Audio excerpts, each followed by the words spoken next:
Scarborough South West নির্বাচনী এলাকায় Ontario liberal পার্টির মনোনয়ন নির্বাচনে গুরুতর অনিয়মের অভিযোগ তুলে নাথানিয়েল আরস্কিন যে আপিল করেছিলেন তার সেই আপিল খারিজ করে দিয়েছে আপিল বোর্ড। তারা বলেছেন, আমরা কোনো অনিয়ম পাইনি যেটা নির্বাচনের ফলাফলকে প্রভাবিত করতে পারে কিংবা ইন্টিগ্রিটিকে প্রশ্নবিদ্ধ করতে পারে। তারা বলেছেন, এই নির্বাচনে পার্টির নিয়ম, দর্শক খেয়াল করবেন, তারা বলেছেন যে পার্টির নিয়ম যথাযথভাবে পালিত হয়েছে। Ahsanul Hafiz is the true winner in the nomination race. অর্থাৎ স্কারবোরো সাউথ ওয়েস্ট নির্বাচনী এলাকায় অন্টারিও লিবারেল পার্টির একমাত্র প্রকৃত প্রার্থী হচ্ছেন আহসানুল হাফিজ, সেটি আপিল বোর্ড আজ ঘোষণা দিয়েছেন। এবং তাদের এই ঘোষণার মধ্য দিয়ে আহসানুল হাফিজের নির্বাচনের প্রতিদ্বন্দ্বিতা নিয়ে ইনফ্যাক্ট কারো কোনো সংশয় ছিল না যে তিনি প্রার্থী হিসাবে থাকবেন, কিন্তু তবু কারো মনে যদি কোনো ধরনের সংশয় তৈরি হয়ে থাকে তার অবসান ঘটল। আহসানুল হাফিজ স্কারবোরো সাউথ ওয়েস্ট নির্বাচনী এলাকায় এখন অন্টারিও লিবারেল পার্টির প্রার্থী হিসাবে আগামী নির্বাচনে, প্রভিন্সিয়াল উপনির্বাচনে প্রতিদ্বন্দ্বিতা করবেন। এই আসনে এনডিপি থেকে ফাতিমা সাবান প্রতিদ্বন্দ্বিতা করছেন। তিনি ইতিমধ্যে মাঠে নেমে গেছেন। কনজারভেটিভ পার্টি এখনও তাদের প্রার্থিতা ঘোষণা করেনি, তবে এএসএম নুরুল্লাহ তরুণ এবং মোর্শেদ নিজাম, এই দুজনের নাম সবচেয়ে বেশি উচ্চারিত হচ্ছে। ফলে শেষ পর্যন্ত হয়তোবা এমন হতে পারে স্কারবোরো সাউথ ওয়েস্ট নির্বাচনী এলাকার এমপিপি পদে মূল প্রতিদ্বন্দ্বিতাটি দুজন বাংলাদেশি ক্যানাডিয়ানের মধ্যেই হতে পারে। যাই হোক, সেটি অন্য আলোচনা। দর্শক, আমরা যদি অন্টারিও লিবারেল পার্টির যে আপিল, নাথানিয়েল আরস্কিনের যে আপিল, সেই আপিলের বিষয়টিতে আলোচনাটাকে সীমাবদ্ধ রাখি। নাথানিয়েল আরস্কিন অনেকগুলো অভিযোগ তুলেছিলেন নির্বাচনে, গুরুতর অভিযোগ হিসাবে চিহ্নিত করে। তার মধ্যে অন্যতম যেই অভিযোগগুলো ছিল তার মধ্যে একটি ছিল যে রেকর্ডেড ভোটের চাইতে যে ভোট ফলাফল যখন ঘোষণা করা হয়েছে সেখানে দেখা গেছে যে রেকর্ডেড কাউন্টিং হয়েছে 34টা ভোট বেশি। ফলে এই 34টা ভোট কোত্থেকে এলো সেটি নিয়ে তিনি একটি প্রশ্ন তুলেছিলেন। একই সঙ্গে তার প্রশ্ন ছিল যে নির্বাচন যারা পরিচালনা করেছেন, তারা যারা ভোট দিতে গেছে তাদের অ্যাড্রেস এবং আইডি সেগুলো যথাযথভাবে পরীক্ষা নিরীক্ষা করেননি। অ্যাকসেপ্টেবল আইডি কার্ড না দেখেই ভোট দিতে দেওয়া হয়েছে, এমন একটি অভিযোগও তিনি তুলেছিলেন। আপিল বোর্ড এইসব অভিযোগের প্রত্যেকটিকেই খারিজ করে দিয়েছেন।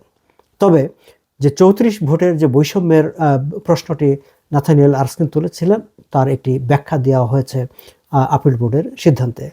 দর্শক, আপনাদের নিশ্চয় মনে আছে যে আহসানুল হাফিজ মাত্র 19 ভোটের ব্যবধানে নাথানিয়েল আরস্কিনকে পরাজিত করেছেন ওই নির্বাচনে।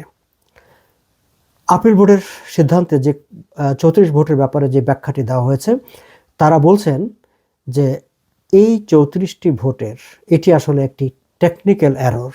কারণ ভোটাররা ভোট দিয়েছেন, কিন্তু যারা ওখানে দায়িত্ব পালন করছিলেন তারা ভুলবশত যে তারা যে ভোট দিয়েছে তাদের নামের তালিকায় তাদের নামের পাশে যে ক্রস চিহ্ন দেবে, তারা সেই ক্রস চিহ্নটি দেয়নি। এবং ক্রস চিহ্নটি না দেওয়ার কারণে মনে হয়েছে যে এই 34টা ভোট আসলে কোত্থেকে এলো। But they are the real person, তারা ভোট দিয়েছে, শুধু যারা ভোট নিয়েছে তারা নামের পাশে ক্রস দেয়নি। দর্শক, আমি এই বিষয়টি নিয়ে কোনো মন্তব্য আজকে করতে চাই না। আপনারা নিশ্চয়ই এই বিষয়টি একটু মাথায় রাখবেন। তারা যেটি বলছেন যে 1523টি ভোট গণনা হয়েছে, কিন্তু তালিকায় ক্রস দেওয়া হয়েছে 1489টি। ফলে 34টি ভোটের একটি ডিফারেন্স দেখা গেছে। এই ডিফারেন্সটি হচ্ছে টেকনিক্যাল অ্যাডমিনিস্ট্রেটিভ এরর। এটি হচ্ছে আপিল বিভাগ বোর্ড যেই সিদ্ধান্ত দিয়েছে তাদের ব্যাখ্যা। তারা আরও বলেছেন যে এই 34 জনের মধ্যে তারা 20 জনকে আইডেন্টিফাই করেছেন যে এই 20 জন তারা সত্যিকারের এলিজিবল ভোটার, তারা ভোট দেওয়ার যোগ্য। তাহলে 34 জনের মধ্যে বাকি থাকে 14 জন। সেই 14 জনের ব্যাপারে একটা ইন্টারেস্টিং কমেন্ট করেছে তারা বলছে যে বাকি 14 জনের, এবং তারা যদি ভোট দেওয়ার যোগ্য নাও হয়, তারা শিওর না, যদি ভোট দেওয়ার যোগ্য নাও হয় তাহলে আর ফলাফলের কোনো হেরফের হয় না, কারণ ভোটের ব্যবধান 19 এবং তারা 20 জনকে আইডেন্টিফাই করেছে ওই 34 জনের মধ্যে, যে 20 জন আসলে ওই ক্রস চিহ্নটা দেয় না এবং তারা এলিজিবল ভোটার, তারা যোগ্য ভোটার।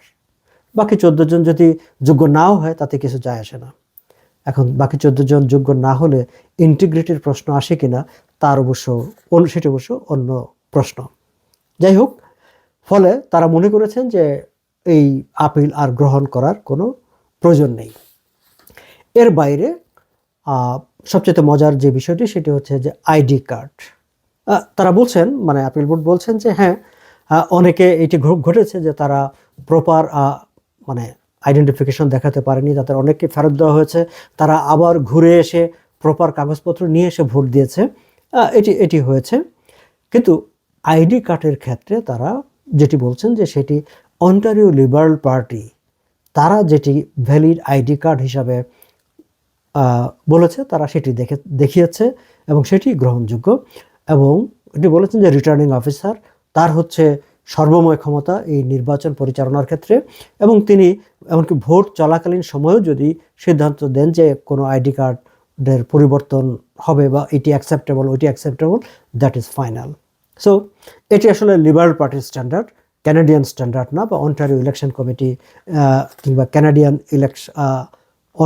অন্টারিও ইলেকশন কিংবা কানাডা কিংবা ইলেকশন অন্টারিও, তাদের স্ট্যান্ডার্ড হচ্ছে আপনার অফিসিয়াল আইডি কার্ড থাকতে হবে, যেটি হচ্ছে ড্রাইভিং লাইসেন্স, পাসপোর্ট এরকম। কিন্তু যেহেতু অন্টারিও লিবারেল পার্টি তাদের রিটার্নিং অফিসার তারা যেটিকে বলবে যে এটি বৈধ সেটি বৈধ, সেটি হচ্ছে পার্টির রুল। সো সব বিবেচনায় আপিল বোর্ড তারা সিদ্ধান্তে পৌঁছেছে যে অন্টারিও লিবারেল পার্টির যেই রুল, যে নিয়ম, সেই নিয়মের কোনো ব্যত্যয় ঘটেনি, কোনো অনিয়ম ঘটেনি। 34 জনের ব্যাপারে যে অভিযোগটি উঠেছিল তাদের এটা একটা টেকনিক্যাল এরর, সেখানে তারা ভোট দিয়েছে কিন্তু ভোটার লিস্টে ওই তালিকায় ক্রস চিহ্ন দিয়ে চিহ্নিত করার কথা যে তারা ভোট দিয়ে গেছে সেটি তারা চিহ্নিত করেনি। তাদের মধ্যে তারা 20 জনকে আইডেন্টিফাইড করেছে যে তারা এলিজিবল ভোটার, বাকি 14 জন যদি এলিজিবল নাও হয় তাতেও ভোটের ফলাফলের কোনো তারতম্য হয় না, কারণ এখানে 20 জন 19 ভোটের ব্যবধানে তো বিজয়ী হয়েছে, সো এক ভোট এখানে বেশি আছে। সো এই হচ্ছে অন্টারিও লিবারেল পার্টির স্কারবোরো সাউথ ওয়েস্ট নির্বাচনী এলাকার যেই অভিযোগ উঠেছিল এবং সেটি যে আপিলে গিয়েছিল, এইভাবেই আপিল নিষ্পত্তি হয়েছে। এখন সামনে নির্বাচন, আমরা দুজন প্রার্থীর ব্যাপারে আমরা নিশ্চিত হলাম যে এই আসনে অন্টারিও লিবারেল পার্টির প্রার্থী হিসাবে আহসান আল হাফিজ মাঠে আছেন, ফাতিমা সাবান এনডিপি থেকে আছেন, এখন স্কারবোরো কনজারভেটিভ পার্টি থেকে মোর্শেদ নিজাম কিংবা এস.এম. নুরুল্লাহ তরুণ, তাদের দুজনের কে আসবেন সেই কনজারভেটিভ পার্টি কার নাম ঘোষণা করবে আমরা সেই অপেক্ষায় থাকলাম। তারপর হয়তো আমরা আবার কথা বলবো, আমরা জানবো, বুঝবো যে আমরা যোগ্যতার বিশ্লেষণ করব যে আমরা কাকে ভোট দেব, কাকে ভোট দেব না। আজ এই পর্যন্তই, ভালো থাকবেন।